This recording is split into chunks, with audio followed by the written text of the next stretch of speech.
to host this event, our Rosh Chodesh Suda, which as Rabbi Hecht arrives, it will be a press conference, an emergency press conference regarding the situation or the ramifications of the vote in the United Nations Security Council. But that is only one part of the event. The other part of the event, like every single event that is occurring this year, is this event is L'Zechar Nishmas, close Igud, I wanted to Moreno Rav Gershon Tannenbaum Zechar Levracha, who was our Menayel for so many years. And it happens to be that there is an interesting connection between Harav Tannenbaum and Harav Silverman. And I have a connection with Rav Silverman. So Silverman is, on the one hand, he's my nephew, but he's the nephew of the predecessor to Rabbi Tannenbaum, the long venerated Rav of Bnei Israel of Linden Heights, of Dr. Aaron Wertheim, who was also the mechaber of the Sefer Halachos V'Halichos B'Chasidus, printed in Lashon Kodesh and printed in English. Okay, now we take a picture. We together, we have part of the Nasius here, and the Executive Vice President, and Vice President, and Chairman of the Rosh Chodesh Sudas, Harav Solomon, who is going to lead us now with Tehillim, which we always do.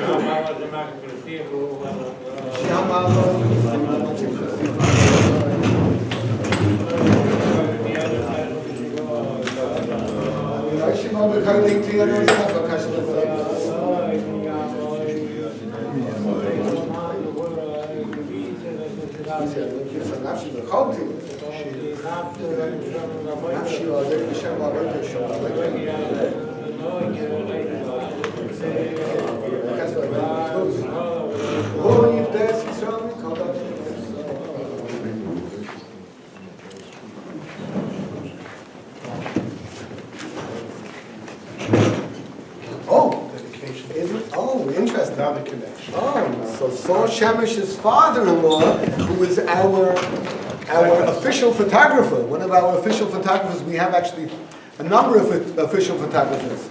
We have Sol Shemesh, we have our good friend Isaac Hager, and Chaim Nas, who is he's our videographer. Is that I'm using the right term? Yeah, videographer. Okay.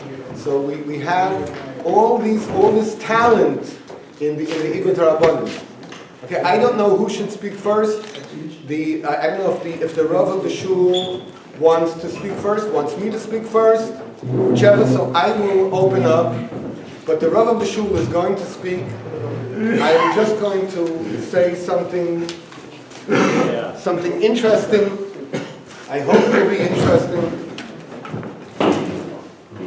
Oh, I didn't realize this is record show. That's yours. We're on the record. We're okay. Okay. Yeah. Okay. Some years, Vayeshev is also Chanukah. Some years, this year only Miketz, but some years Vayeshev also. So I saw this word. I saw it, and you should know when you quote from someone from a sefer, and especially a sefer that not too many people have. Literally, Chazal tell us, Sifsaisav Devavais Bakoven. Literally, the tzaddik who wrote, and you're quoting his words, Mamish, he's here with us now, and his mouth is moving. It's phenomenal. And that Yid was a member of the Igud Rabbanim. He was the Rav of the Young Israel of Brooklyn in Williamsburg. Rabbi Dov Zev Weinberger, Rabbi Bernard Weinberger, who was, not only was he the Young Israel of Brooklyn, but he was also one of the very active people. I believe it was called the Gustav Levy Y of Williamsburg. Is that correct? Which spun off from there was Camp Magen Avram, Camp Sternberg. I mean, really, Gewaldig, I would say great things for Klal Yisrael. You don't know how many people were influenced. I know my own son was in Magen Avram, and in Magen Avram was where he decided to change from the yeshiva he was in to go to Ner Yisrael. Why? Because one of his friends there was going to Ner Yisrael. The middle of the summer, he decides he's going to Ner Yisrael. And from Ner Yisrael, naturally, I'm not saying the yeshiva he was in was also not good, but what I'm saying is a lot of things happen in camp. Anyhow, Reb Dov Zev Weinberger is not quoting his own. He actually does have comments at the end, but I will have my own comments. Reb Dov Zev Weinberger, he reports on what he heard from the Lutzker Rov, the famous Lutzker Rov, Reb Zalman Sorotzkin, the mechaber of the famous Sefer Oznayim LaTorah. But this is not found in Oznayim LaTorah. This was a conversation between the Lutzker Rov and Rav Velvel, the famous Rav Velvel, the Rav Velvel Soloveitchik, the Beis Halevi. What the Beis Halevi heard from his father. Okay, interesting. And basically, the pasuk in the Torah, in last week's parsha, that stirred this whole conversation was this pasuk: Ki im zechartani itcha. This is Yosef HaTzadik is talking. He's talking to the Sar HaMashkin, who he just gave him. He gave him a wonderful besura. He told him, he said, you are going out. You are not going to be incarcerated anymore. Not only incarcerated, but you're not going to face a possible death sentence. You are going out. So he tells him, Ki im zachartani itcha, kasha yitav loch. If you will remember me, just like I have shown good for you.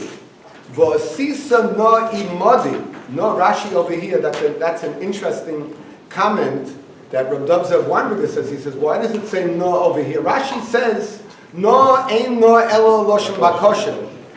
So Reb Dov Zev Weinberger asks, why does it have to repeat it over here? We've heard it before. Rashi said it in other places. Why is he repeating it? It's a kasha that he asks, okay? Which means that Yosef was emphasizing the bakosha, okay? For sisa no imadi chesed, you'll do with me chesed, v'his kartani el paroi. V'yitzeisani min Abaye says, and you'll take me from this house. A house? It was a pit. We know that it was a pit. That's what it was. So he asks him 2 times. He says, Zechatani v'his kartani. That's why. He says, number 1, so that was the 2 years. That was the 2 years, okay? How about if he mentioned only once? If he mentioned once, so it's interesting what Reb Chaim Brisker says, not only would he have not been there 1 year, he would not have been there at all. What's up, shot? He wouldn't have been there at all? Because a certain hishtadlus, exactly, Rav Elbaz is bringing it out, a certain hishtadlus a person has to make. If someone says,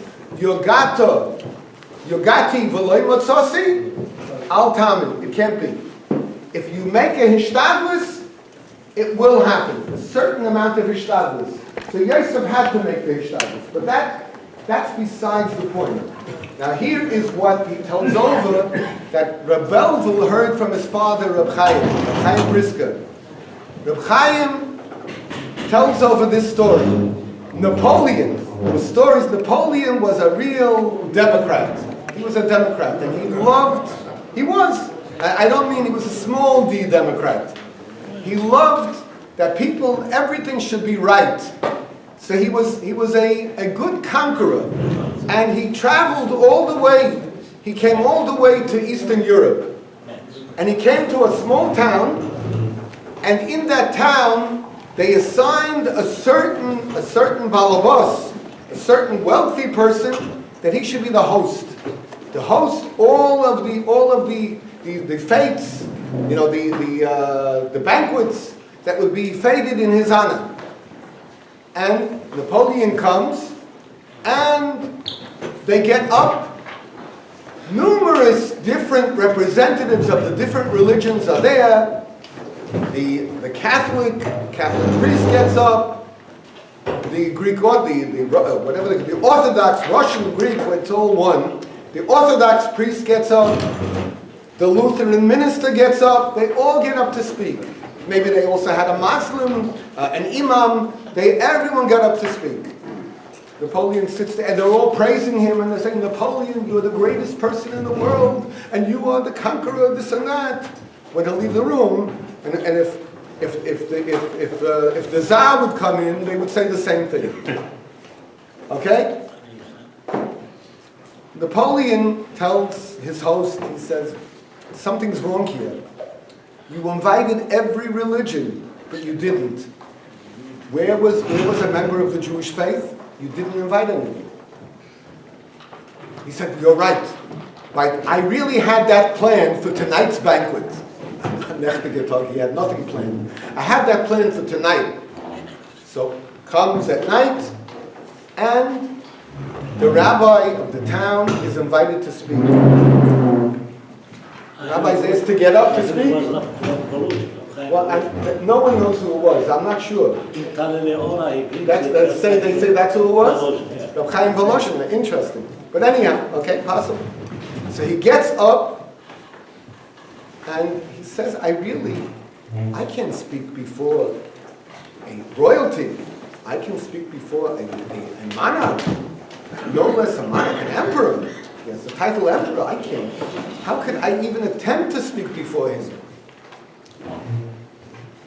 He says, and so Napoleon opens his mouth. Napoleon says, listen, I'm not looking for praises. I don't need praises. I heard enough of that. And he knew that a lot of it was not real. He says, just say what you want to say. He says, Your Majesty, the only thing I can speak is words of Torah. And he quotes this pasuk. He quotes this very pasuk. Yeah, this is what he quotes. And he says, you have to understand, why was this man thrown into the Beis Hasurim, why was he incarcerated? The two of them, the Saramashkin, the wine chamberlain, but actually he was the chief minister of the wines, if we would say today. He was a member of the cabinet, okay? And the other one was the chief chef, okay? The chief baker, actually, chief baker. Why were those two thrown in? They were thrown in, and interesting, usually before you throw someone in jail, there has to be an investigation. There's usually an investigation, and I guess there should be at least a hearing. I don't know about a trial, but at least a hearing. And then maybe you hold them over just for a short period of time, but they were just thrown in. He says it's not logical. It's not logical. And then he's out. And the same way he came in, he came out also there was no investigation. He was